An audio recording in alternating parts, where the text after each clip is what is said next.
আমাদের একটা প্রতিনিধি দল বিটিআরসি চেয়ারম্যানের সাথে দেখাও করেছেন।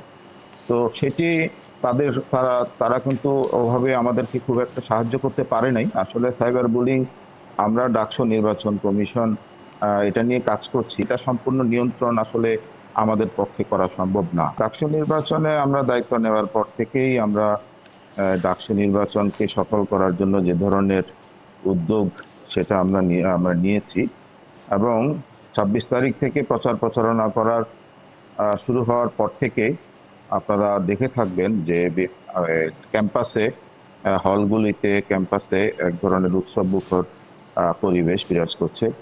আমরা যে সব ক্রিয়াশীল যে সংগঠনগুলো ডাকসু এবং হল সংসদ নির্বাচন 2025-এ অংশগ্রহণ করছে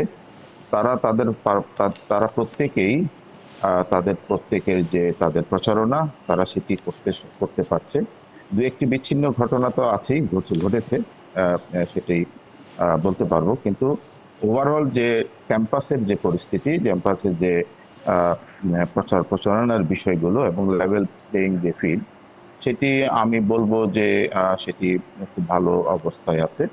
আমরা প্রতিদিনই আমরা হলগুলো পরিদর্শন করছি, ক্যাম্পাসের বিভিন্ন জায়গাগুলো পরিদর্শন করছি।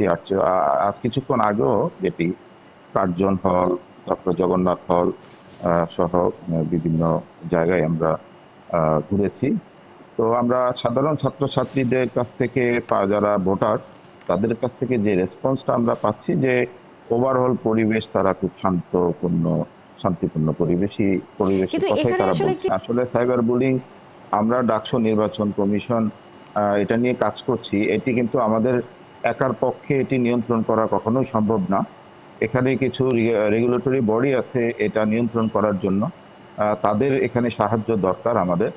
আমরা নির্বাচন কমিশনের পক্ষ থেকে এবং প্রশাসনের পক্ষ থেকে বিটিআরসি চেয়ারম্যানের কাছে আমরা চিঠি দিয়েছিলাম। এখানে আমাদের শিক্ষার্থীদের পরিচালিত কিছু গ্রুপ এবং পেজগুলো আছে, সেগুলো নিয়ন্ত্রণ করার জন্য বা সাময়িকভাবে বন্ধ রাখার জন্য সেজন্য আমাদের একটা প্রতিনিধি দল বিটিআরসি চেয়ারম্যানের সাথে দেখাও করেছেন।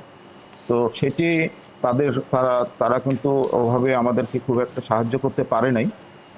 বিশেষ করে তারা তাদের লিমিটেশনের কথা বলেছেন এবং বলেছেন যে এখানকে যে আমাদের যে ফেসবুক পেজগুলো আছে সেগুলো আসলে নিয়ন্ত্রণ করে মেটা এবং এটা ফেসবুক, ওখানে বাইরে থেকে এগুলো নিয়ন্ত্রণ করা হয়। আমাদের এখানে যে ডোমেইনগুলো আছে যে আমাদের দেশ থেকে হয় সেগুলো তারা নিয়ন্ত্রণ করতে পারেন, এ ধরনের তারা ব্যাখ্যা দিয়েছেন।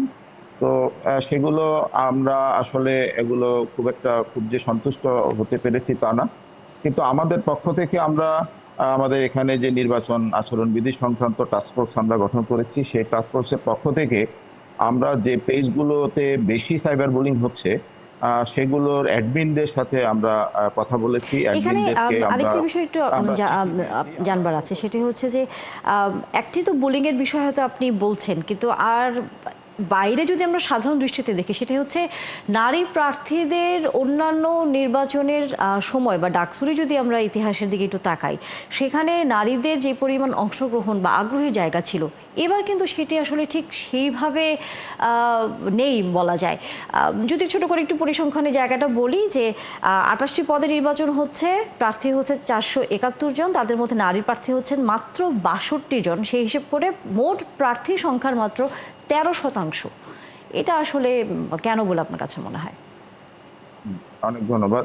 না, আমি যে কথাটা বলছিলাম শেষ করি আমি সাইবার বুলিং নিয়ে। তো সেটি আমরা আমাদের দিক থেকে আমরা চেষ্টা করছি, যেমন যে সমস্ত গ্রুপগুলো থেকে বেশি সাইবার বুলিং হচ্ছে, আমাদের নারীরাও আক্রমণের শিকার হচ্ছে, সেগুলোকে আমরা নিয়ন্ত্রণ করার জন্য তাদের অ্যাডমিন যারা আছে তাদেরকে আমরা রিকোয়েস্ট করেছি প্রথমে, তারপরে চিঠি দিয়েছি, শোকজ করেছি এবং আমরা আমাদের দিক থেকে চেষ্টা করেছি এগুলো বন্ধ রাখার জন্য, এবং কয়েকটা পেজ অলরেডি বন্ধ হয়েছে, আমরা তাদেরকে চাপ সৃষ্টি করে বন্ধ করেছি।